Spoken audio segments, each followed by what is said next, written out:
What's up, everybody? Welcome back to Heroic Elite Comics. Today we're diving into Absolute Green Lantern, and more specifically, the origin story. We're gonna take this one slightly out of order compared to how the comics delivered it, but trust me, it's going to make sense as we go. So we actually begin 5 days before the main events, in a coffee shop where we find Hal Jordan, John Stewart, and Sojourner Mullein, also known as Joe Mullein. Now, Joe's a pretty recent addition to the Green Lantern ranks, having first shown up back in 2020. Compared to legends like Hal, Gardner, Kyle Rayner, and John Stewart, she's brand new. Joe's not stationed on Earth like most of the others. She watches over a place called the Far Sector. That's kind of DC's way of giving her some space. Literally, since Earth is already stacked with iconic lanterns. They're still trying to figure out how to keep her interesting and relevant, but seeing her pop up here is pretty exciting. Now, John Stewart's still the ex-Marine turned architect. Hal Jordan, on the other hand, isn't the cocky test pilot we remember. In this version, he's actually a collectibles dealer, which is a neat switch up. While chatting, we get a little backstory. Joe had worked with Gardner in the local police force before leaving, and hasn't returned since. Suddenly, some bikers speed through town, and one of them crashes into an invisible barrier, just slams right into it like a green wall.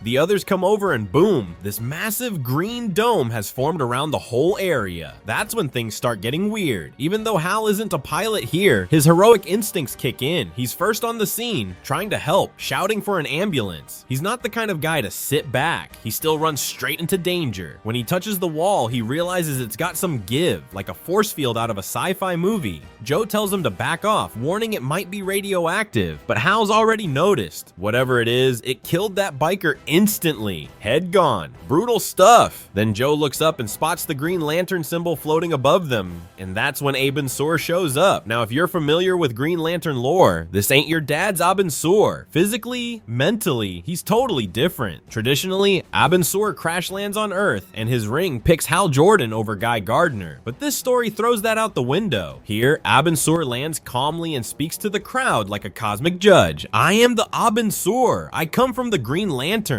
I exist at the green level of light. Be without fear. Naturally, the townspeople freak out. A green force field, a glowing alien, and cryptic announcements. Yeah, people panic. It doesn't help that humans like to feel in control. And this is way out of their comfort zone. Gardner in this story is the local sheriff, not the brash, lovable jerk we usually know from the comics. Here, he's a typical small town cop dealing with something totally over his head. He tries to assert control, telling Abin Sur, "I'm the law here," to which Abin Sur replies, "Judgment will now commence."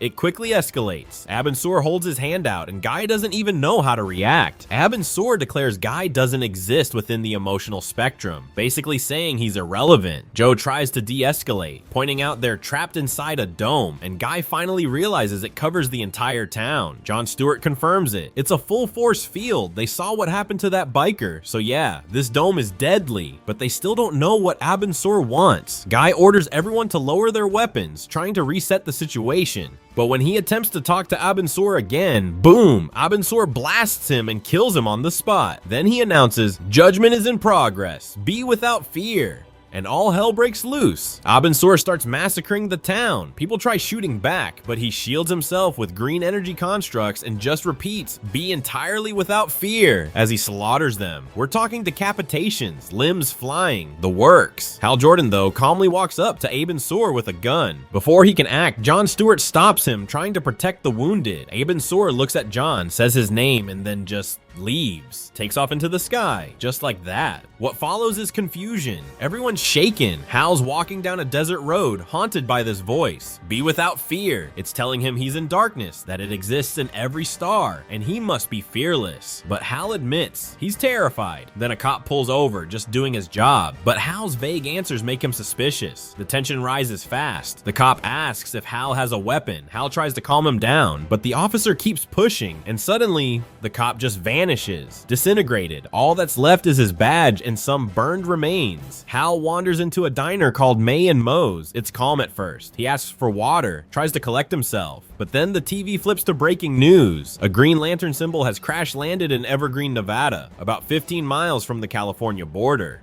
The town is basically gone. No bodies found. The reporter says the destruction's near total, and suddenly, the feed cuts off. Now, we recently saw in Absolute Superman that the Owens, those classic creators of the Lanterns, were mentioned. That could mean this broadcast was shut down by higher powers, maybe even the peacemakers from Superman's story. Either way, the government seems to be covering things up. The diners are scared. No one understands what's going on, and fear begins creeping in. Hal confirms he was there, that the symbol belongs to Abin Sur. He tries to explain, but the more he talks, the more anxious the others get. When he says Abin Sur gave him a weapon that just sets everyone off. In this small town diner, everyone's armed and paranoid. They're ready to shoot if something feels off. The waitress cautiously tells Hal to drink his water. One guy asks, "What's in your pocket?" Hal flashes back. Same question the cop asked before he died.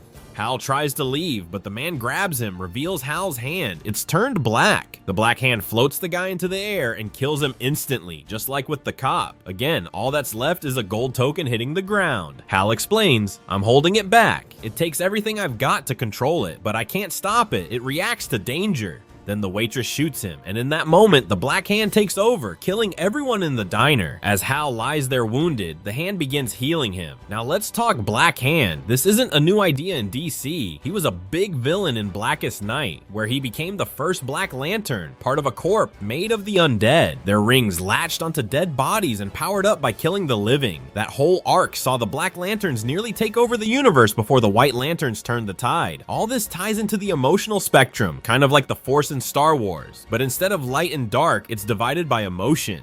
Fear, rage, hope, willpower, etc. Green Lanterns draw power from will, while Yellow Lanterns draw from fear. Jedi would likely be green or blue lanterns. Sith would be yellow, feeding on fear and anger. What's weird here is this doesn't feel like classic lantern lore. We don't see any power rings. Instead, the abilities seem tied directly to the person, like the power reflects who they are emotionally and mentally. Then Jo shows up at the diner. She confronts Hal, trying to piece things together. Last time she saw him, he had a gun aimed at Abin Sur. Now he's got a black, glowing hand and a trail of bodies. She asks if he ever gave that gun back to John Stewart. Hal just materializes a gun from thin air. "I guess I never got around to it," he says. There's a theory floating around. Hal's black hand could symbolize a hidden, darker part of him, maybe even a killer instinct, but that's just speculation. Hal warns Jo to leave. It's hungry, he says. It wants the light, not just green, any light. It doesn't want to absorb it. It wants to replace it. It wants to win the argument. It's old, he tells her, ancient, should have been forgotten, but something fed it, gave it power. Now it's everywhere, and he's fighting to keep it at bay. He doesn't want to believe in it, but it keeps whispering that he was right. Who or what fed this thing? We don't know. Could be Darkseid himself, who built this absolute universe and seeded it with his beliefs. The heroes don't know that, though. They don't realize their whole world was made by him. We flash back to a conversation right before Hal's desert walk.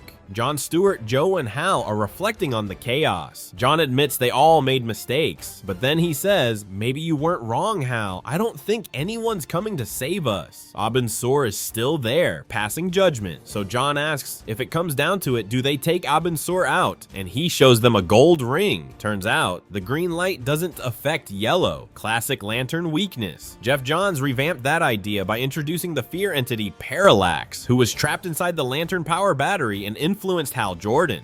In that retcon, Hal's descent into Parallax wasn't entirely his fault. It was the entity's influence. And Parallax being yellow is why lanterns are weak to that color. Now, we don't know yet if Parallax exists in this absolute universe or why yellow resists the green light. There are tons of questions still unanswered. Let me know what you guys think in the comments below. Thanks for watching Heroic Elite Comics. If you enjoyed this deep dive, hit that like button and I'll catch you all next time. Peace.